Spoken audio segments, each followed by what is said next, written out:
morning, 828 South. Thank you for joining us. Come on, Wilmington, give it up for those guys. It was so much fun to be over there last week. I was just telling them, you guys didn't get to hear from Christy because I came over and preached live, but it was amazing, both spaces, and we're just so thankful for you all. I know God's going to do big work there. Also, a shout out to our 828 online crew. A lot of people watching from far, even as you travel. I know many of you are watching. The Bustards have been watching from Japan. Can you believe it? That's a haul, everybody. That's 13 hours ahead. But they were checking in online last week. I'm sure they're watching today as well. And just glad for what God's doing. We are in our summer series. We've been teaching through stories from the Bible, and they're the best, everybody. You know it's true. The stories from the Bible are the best stories. I actually come from a culture of storytellers, people that sit around the fire, and it's a one-upmanship about telling stories. Somebody tells a story, and then the uncle over here tells another story, and then the aunt gets involved, and everybody else just shuts up, because you're not allowed to one-up somebody's mama. But just a culture of storytelling, and I love stories, but again, I'll say it out loud, the very best stories, true stories. I think one time when we did the story series, we just literally called it True Story, because these stories are so true and impactful, and I do believe that. I do believe in the book, and I'm often and almost always talking about the historicity of the Bible. You guys know I love to do that. I love to talk about archaeology that supports the reality of God's Word, and there's lots of that. But today, I'm just going to bail right in to the story. And also, before I do that, though, I'll say thank you for the suggestions. This was one that someone suggested, and lots of suggestions about stories we could cover these last few weeks in the story series. Not sure. Well, I know, in fact, we won't get to all of them. Not sure which ones we will, but they're I got a little list. So just you keep watching.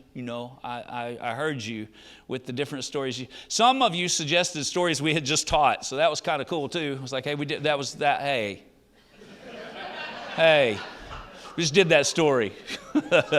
Pay attention.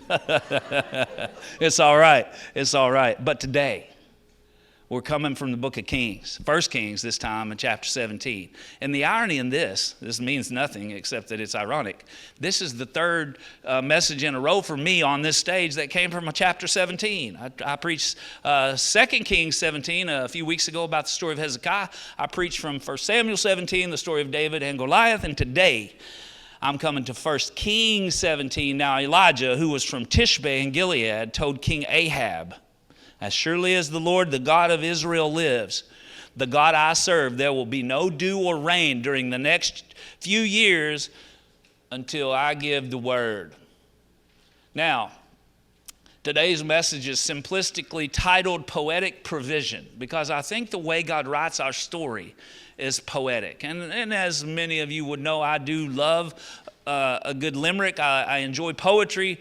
But in this case, just the way that God works and weaves his tale of redemption into our lives in spite of difficulty and even often mistakes we ourselves have made. And yet here's God, seeing ahead and working on the story to make it redeem, to create an opportunity for us to experience redemption and restoration and reconciliation.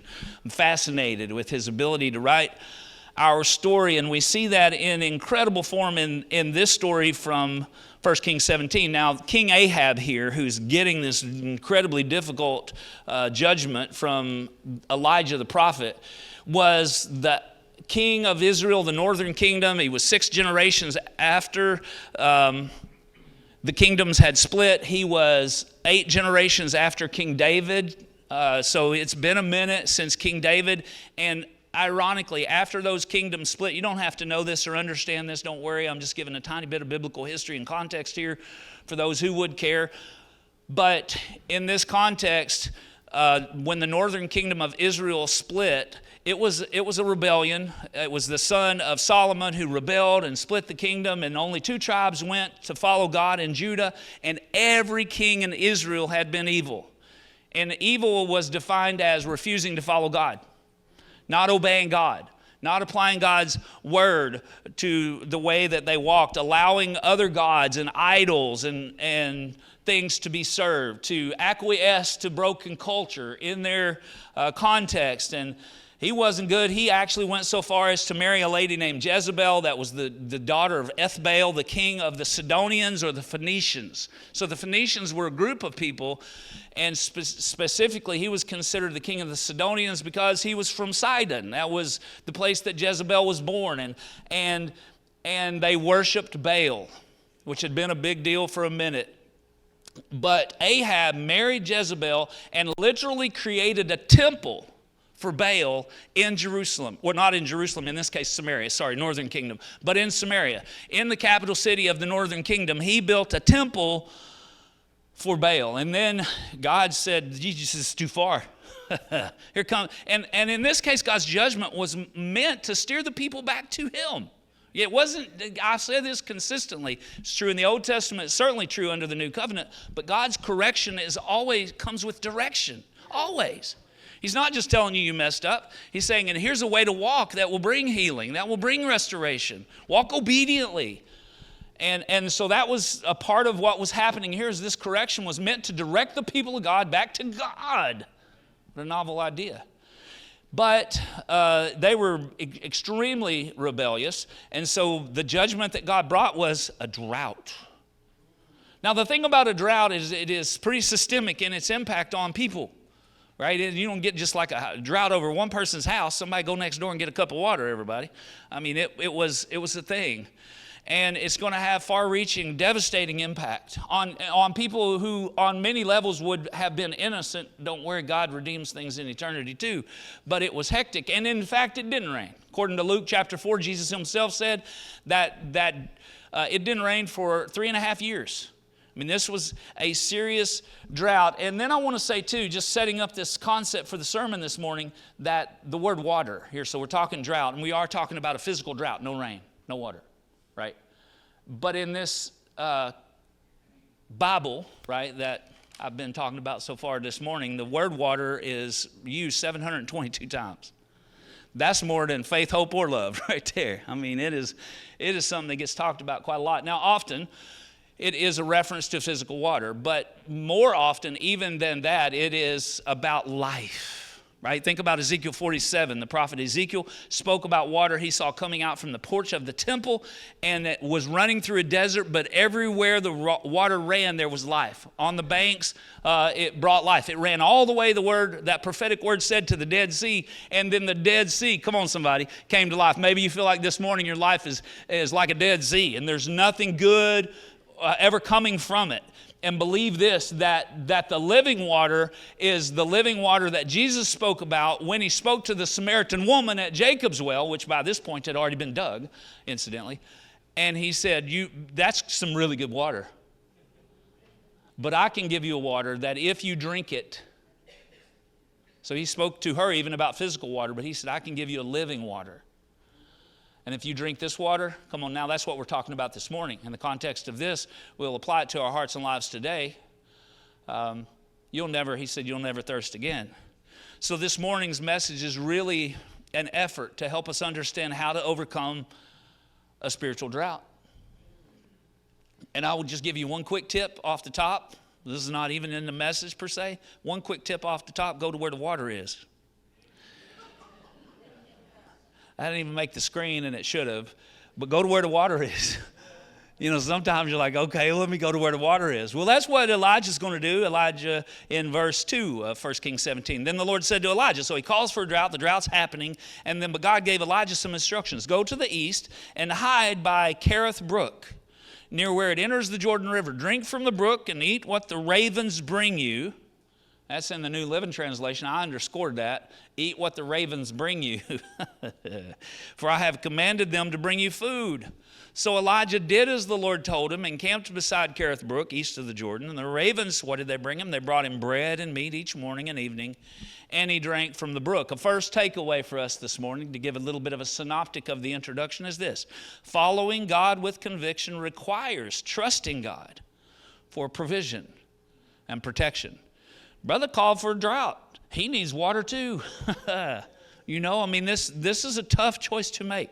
Hey, can I say to you that often in our journey with Jesus, to be who God made us to be, to believe in and stand on God's word, we have to make some tough choices that are not necessarily beneficial to our temporal comfort.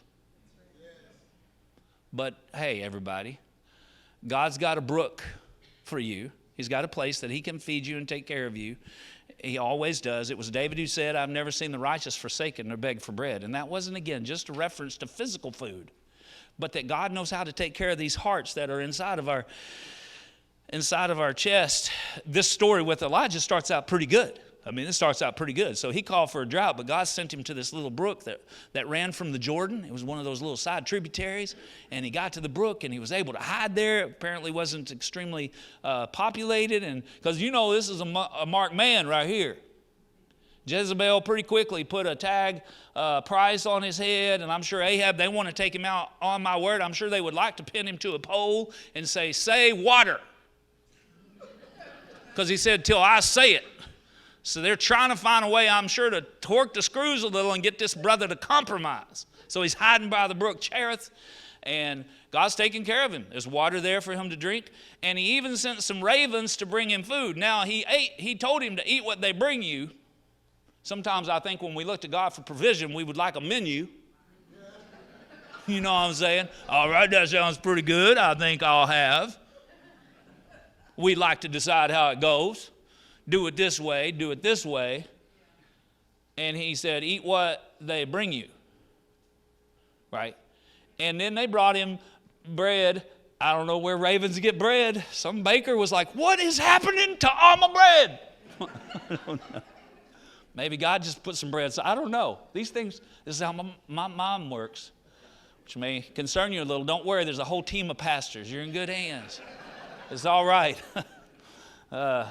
Yes, but whatever the case, Elijah does not complain and certainly seems well cared for and content with what God was giving him. Then verse 7, it doesn't stay like that, but after a while, somebody say after a while, the brook dried up, because that's what happens in a drought. The brook dried up, for there was no rainfall anywhere in the land. Maybe this morning you feel like you've been caught in somebody else's drought. Sometimes we feel like that too. We're like, man, I'll be fine if it weren't for all these people I'm trying to love and take care of or whatever, or who's close to me or someone, and they're struggling and their struggle becomes my struggle, or, I haven't had good news in a minute. And maybe it feels like that sometimes, and I understand that. I understand how it can feel that way, like you feel like you're caught in someone else's drought. But the reality is Elijah stayed the course with God. Because can you imagine? Now, here's some of us, right? So the brook grows dry. It was good for a minute, but then the brook goes dry. And then Elijah will be like, rain!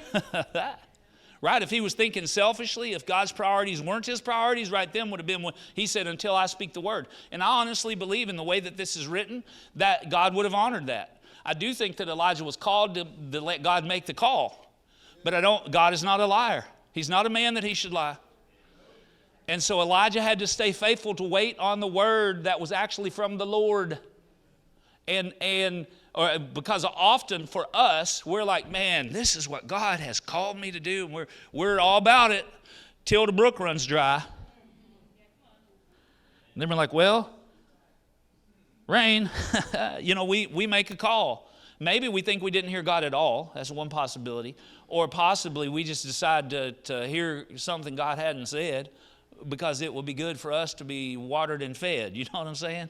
And I think it's an impressive part of the story. This is what we do in the story series. We let the story tell the story. Because Elijah followed God. Hear me when I say this. Prosperity gospel takes a hit here. For those who would teach a prosperity gospel, listen, I'll say it again. David said, I've never seen the righteous forsaken or beg for bread. God takes care of his people. But if you think he never asks us to take an assignment that will not cause us to have a whole lot of dough, right, or maybe even have to walk through difficulty, you're not paying attention. This is not a God owes me gospel. This is the God saves and sends gospel. Do you hear me? And I believe in praying for provision, and I know God's faithful. Look at this blessed bunch of folks. But this is the God saves and sends gospel, and he asks us to be willing to do whatever is necessary and give whatever it takes so that the lost can be found and the found can be free. And there will be times when we feel like we got nothing left to give. We're fresh out of peace. We're fresh out of joy. We're fresh out of hope. That's how we feel. You will feel that way. It could also get in your pocket, but I'm not really, if you don't know or if you haven't noticed, I'm not really talking about your pocketbook. I'm talking about your heart. Does it apply? Sure it does. Whatever. Sure it does. I ain't messed up about that. I'm not. We've walked through some tough transitions, Karen and I. A story I bring up occasionally when I was 25, I think, and I had been walking and working in ministry, and then there was a season when I said to God, I don't ever want to do ministry again. I had the wind knocked out of me. I'm sure some of it was my fault, but whatever the case, I was like, man, I will serve voluntarily in your church, but I want a job that is not church and that kind of thing. And I had this idea. I had almost finished a biology degree, and so the plan was we decided I would go back to school, and we went to Louisiana Tech University, which is in the north of the Boot in Louisiana, and I was just going to go to school. But then there was a church there, and they needed a youth pastor, and I was going to volunteer anyway. So then I became the youth pastor, and then a little bit later, I noticed this university ministry called Chi Alpha that I had been blessed by and been a part of as a student didn't exist at this university. So I called the statewide director, and I said, hey, I would just like to start a student-led group while I'm here. I'm going to finish my undergrad, simultaneously working on a master's degree, which was true. I was taking both undergrad and grad level courses at the same time, and I'm going to do both. But while I'm here for a couple of years, I'd love to start a student-led group. And he said, cool. And so we started doing that. And then in a quick minute, that Chi Alpha, that university ministry group, it was growing and growing and growing. And God was calling and calling and calling. And so I stopped working on that master's degree and started working on that God direction again. Got my heart right, somebody. And then we were doing that, and fast forward, I was like probably 4 years into that. And I got to tell you, the day I came home and told Karen I felt like we were supposed to do Chi Alpha full time. We were supposed to become stateside missionaries and work on reaching university students. She was not thrilled. She said, I did not know I was marrying a preacher. I said, I didn't either. And anyway, but that girl, if it's God, she gonna get around it. And we did, and now then we're aggressive.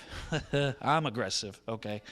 And we're just working to reach students like crazy, and felt like, man, if we could have a ministry center, that would be awesome. So we rented this house, and we put students in it to help pay the rent. We moved in it with Isaac and Jacob, who were little at the time, and moved into this ministry center, and we're trying to make it work. And we got students in that house, but there were more students that we could house, so we rented another house. Then we rented another house. So by the time the story I'm getting to, we had 3 houses. We had 19 students living in 3 houses with Karen and I and our kids, and we're on Fraternity Row. And it was hectic. Party Central, and that's where we lived, and that's where we did mission and ministry, and it was amazing. Literally, students were being saved from the yards of those fraternity parties from across the street in their desperation, coming to us. We were critical in the community, and we were going broke.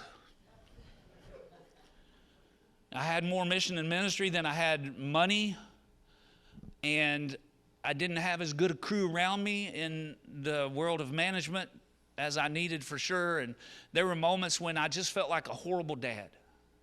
You know, what have I done? I mean, this is amazing. I remember one particular time when we were upstairs in we lived in an attic over one of those university houses, and it was just so desperate that I told Karen what a situation we were in. And I just said, I feel like an idiot for even being here. I mean, I'm sorry. And I don't even know if there's a God anymore. And she said, of course there's a God. And I said, well, if there's a God, then we can trust him. And a peace settled into that place. I really believed there was a God, everybody, but I was just in such a desperate place. And I felt like God called us to put together a board. There's more to that story, but that's not the one I'm trying to tell this morning. God came through. I was thinking yesterday about a man named Ken and Kathy who was broken. He had lost a son in a house fire, and he was desperate, had actually tried to take his own life, and God put us in a relationship with him, and he adopted our kids as an extra grandpa. I remember going to Walmart with this old man and him buying the kids' toys and pulling a wad of cash out just to pay for it. I remember the time that a pastor that we recruited to be on that board, I thought they would fire me, and they said, "How are you doing so much with so little? Dude, this is amazing. Stop doing that. Let's get more money for you." You know what I'm saying? It was like that. Don't stop doing ministry, but let's get you better covered. And that was the journey. There was a day when one of those pastors came and said, "Hey, let's go to lunch." And we didn't go to lunch. We went to Super One Foods. And he bought us groceries.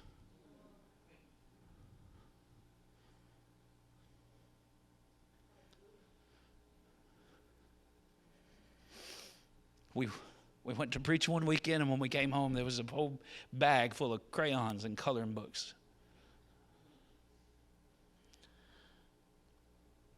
The drought can be difficult, but God is faithful. Spiritually speaking, there have been more times than I can count when we just felt like we had nothing left.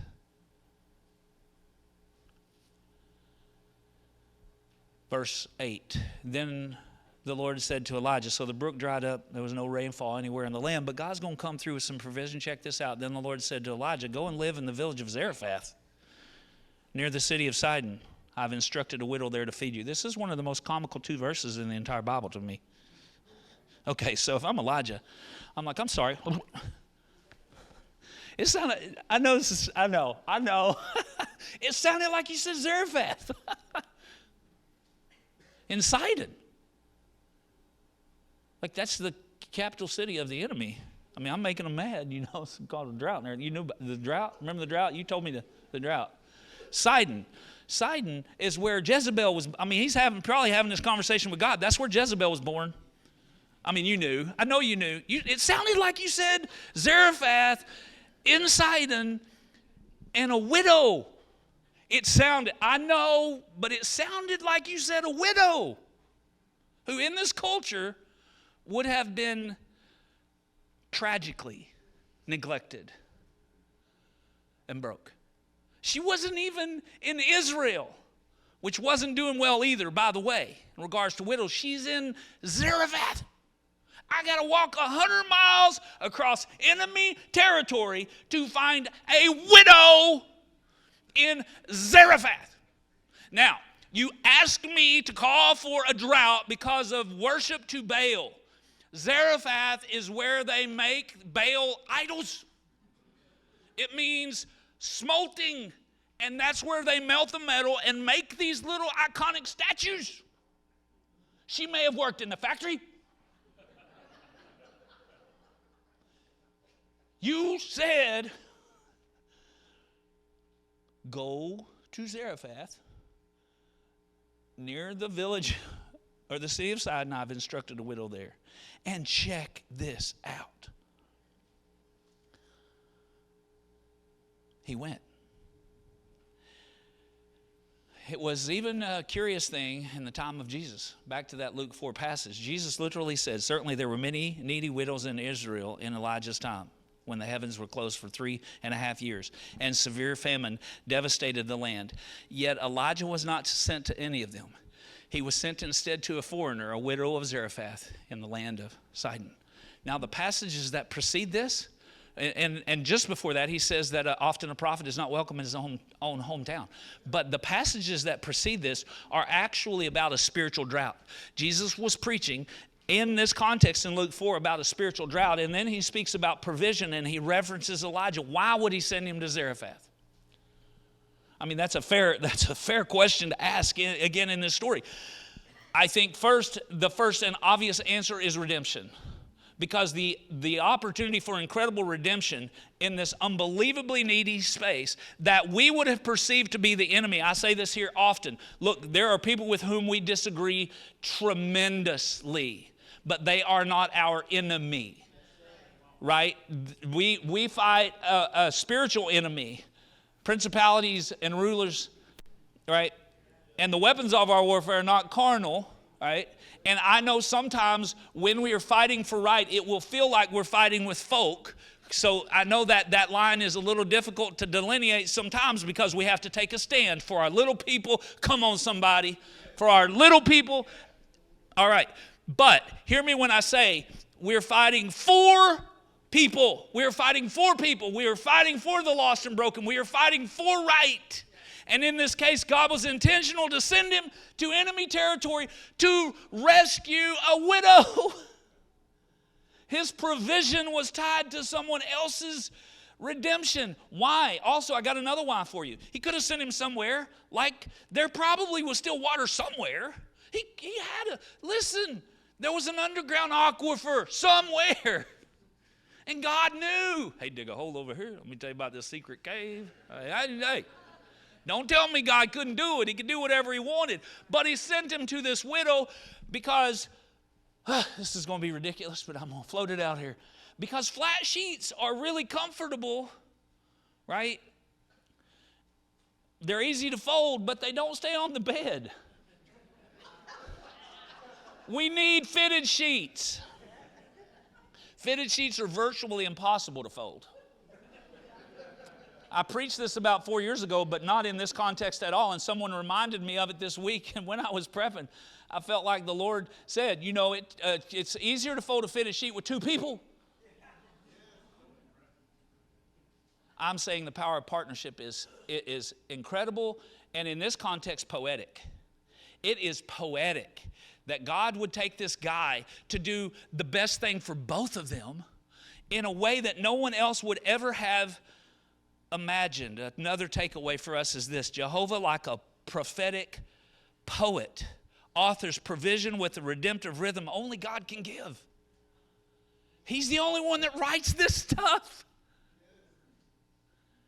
And it's your story too. It's my story. We get to step into this. I have nothing. Give it. That's not a very good place to go for provision. Go. If that's what God says, whether you like it or not, trust that he knows what he's doing. So he went to Zarephath, and he arrived at the gates of the village. He saw a widow gathering sticks. I feel like I've preached that enough. And he asked her, would you please bring me a little water in a cup? I will say that I have often wondered if maybe initially he thought that it was going to be a rich widow. That's a possibility too. Like, okay, there's a rich widow in Zarephath. God knows what's up. But as soon as he saw this lady, apparently he knew it was her, and she was not wealthy. She was picking up sticks outside the city gate. And yet, in faith, he spoke to her and he said, would you please bring me a little water in a cup? Which was, again, I just want you to understand the context. That's a big ask because I want you to apply it to your life. But I'm in a drought. They got this thing called the drought. I don't know if you heard of it.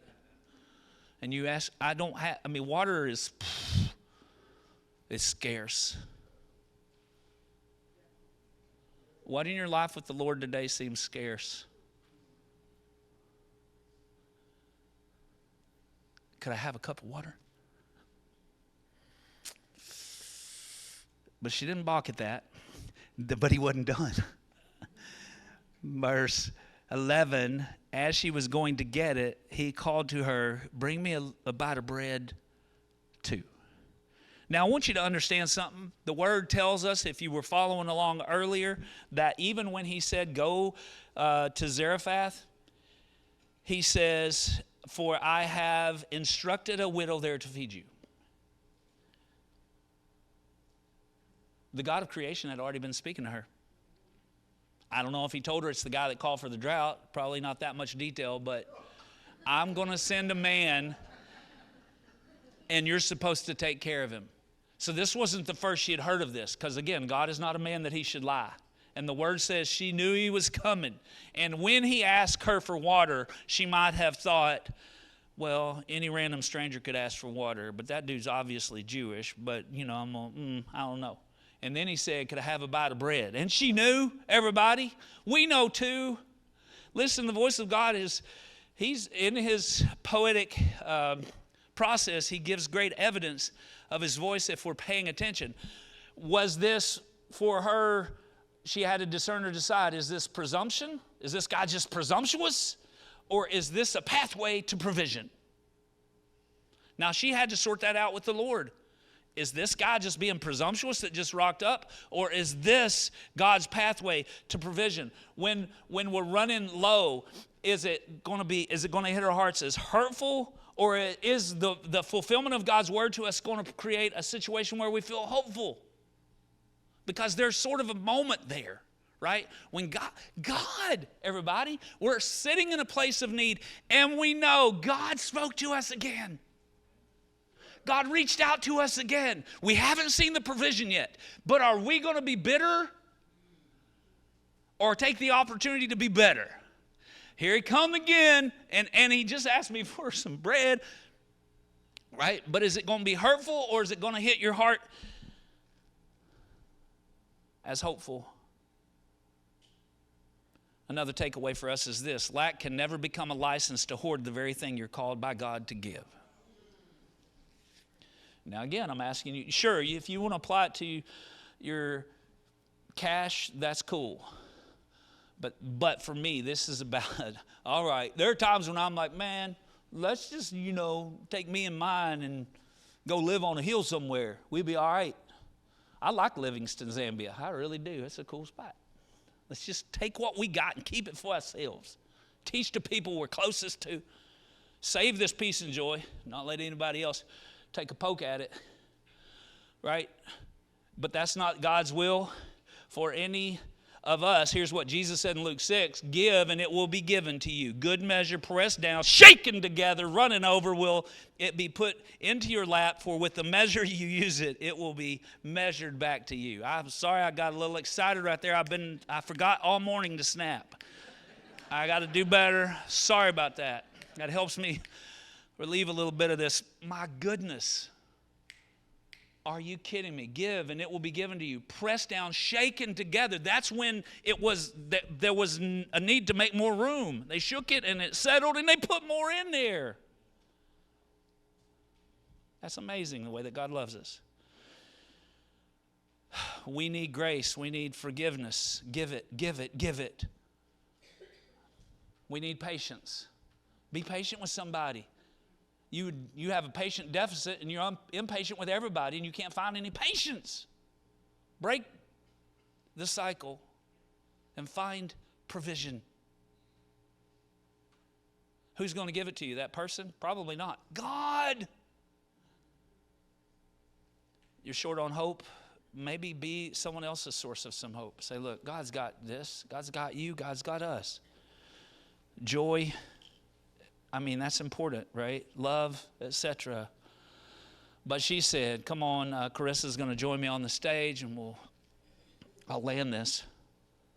But she said, this was her response. Even though God had spoken to her, none of us should judge her for this response. I think this is fair. It just wasn't the path for provision, but God's going to be patient, everybody. But she said, I swear by the Lord your God that I don't have a single piece of bread in the house, and I have only a handful of flour left in a jar and a little cooking oil in the bottom of the jug. I was just going to gather some sticks to cook this last meal, and then my son and I will die.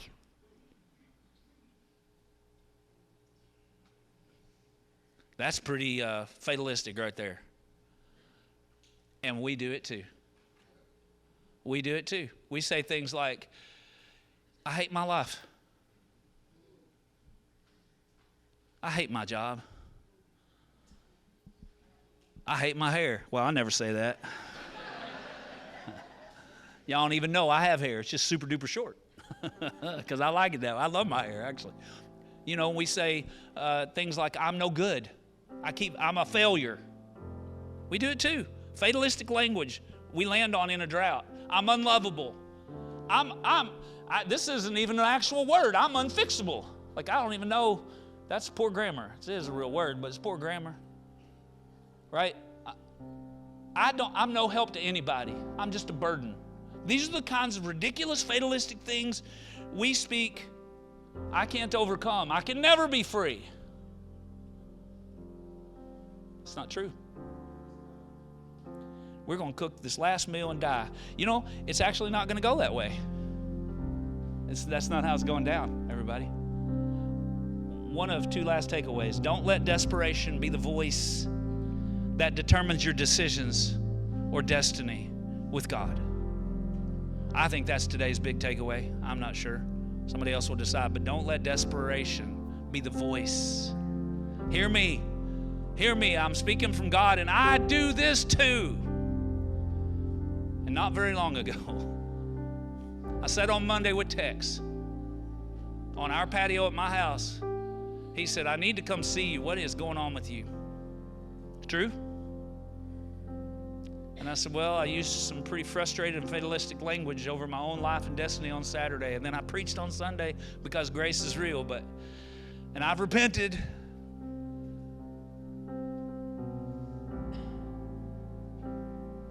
So I figured I would preach to me and then you guys could listen in. But I know. I'm preaching to you too. But Elijah said to her, oof, don't be afraid. Go ahead and do just what you've said, which was make a cake for her and her son, but the not die part. But make a little bread for me first. Is that a principle? For sure it is. It's a tithing principle, but it's more than that. Give your first and best to God. It's a really good plan, everybody. It's a really good plan. Do what you said, but make me a cake first. Then use what's left to prepare a meal for yourself and your son. For this is what the Lord, the God of Israel, says. There will always, somebody say always. There will always, that's so strong, be flour and olive oil left in your containers until the time when the Lord sends rain and the crops grow again. You're not going to run out. You're not going to run out of hope. You're not going to run out of help. You're not going to run out of peace. You're not going to run out of joy. Not as long as you give what you got to God and trust Him. And you're going to feel the pangs of poverty because we live in a season of drought, but you're not going to do without. We will feel it because we are with people who are dying desperately because of a lack of spiritual provision, but we don't have to be them to be with them. All right, okay. And then, come on, worship team. 1 Kings 17:15. So she did as Elijah. Look at this. She knew. Everybody, he didn't just convince her in one paragraph of sentences, well said. She knew when she said no the first time it was God. And then he gave her a little bit of that spiritual pushback that we all got to get sometime. So she did as Elijah said, and she and Elijah and her family continued to eat for many days. There was always actually enough flour and oil left in the containers, just as the Lord. Can you imagine? She had that little container and she took that bit out and she made a little cake, just a little, some sort of a little carb cake they eat that was all over the world. Nothing significant. She patted it together and put it next to some sort of a burning fire, and she had poured just a tiny bit of oil on it to keep it together. And she baked it. Maybe not knowing. And then she reached inside that jar. And the second scoop was just as big as the first.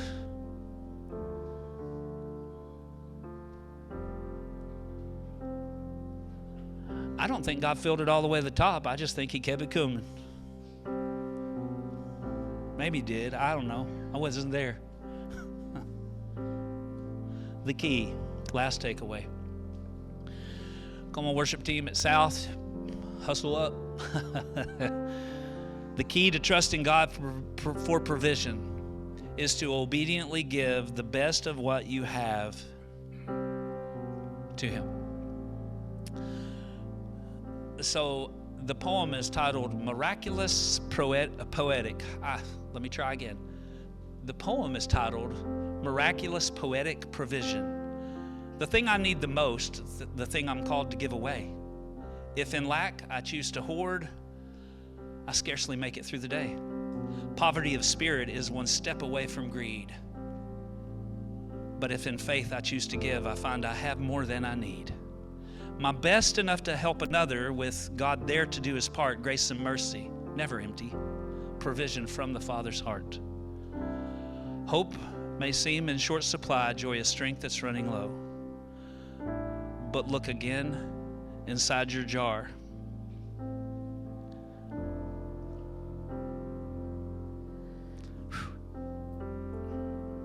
Sorry. You have more in you than you know.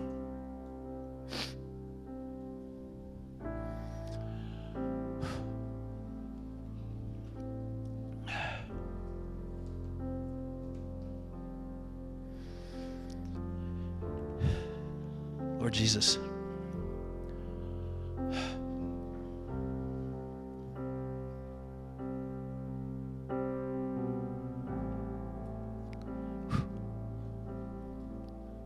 I just hit in such a personal way.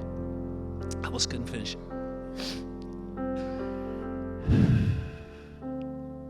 God, I pray today as we consider the abundant grace that you give, God, and the way you call us to trust you with what we have and who we are, God, that you would pour provision on top of faith. And I pray, God, here and at South and anyone watching online, God, that we would lean in with even those spaces where we believe we live with lack, and we would trust you, God, with your direction and your call to give. And God, that in this space and in this moment, as we trust in you, you would give us, God. Give us, God.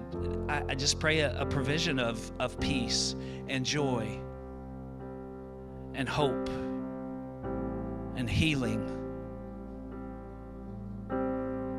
I pray for every heart, every home, God, that's struggling with spiritual drought today. God, I pray that you would, Lord, that you would bring the provision. You would bring just a relational healing and help that starts with the relationship we have with you. Jesus, you're enough. You are enough for every need. Meet us here in this moment as we choose to trust in you. Amen.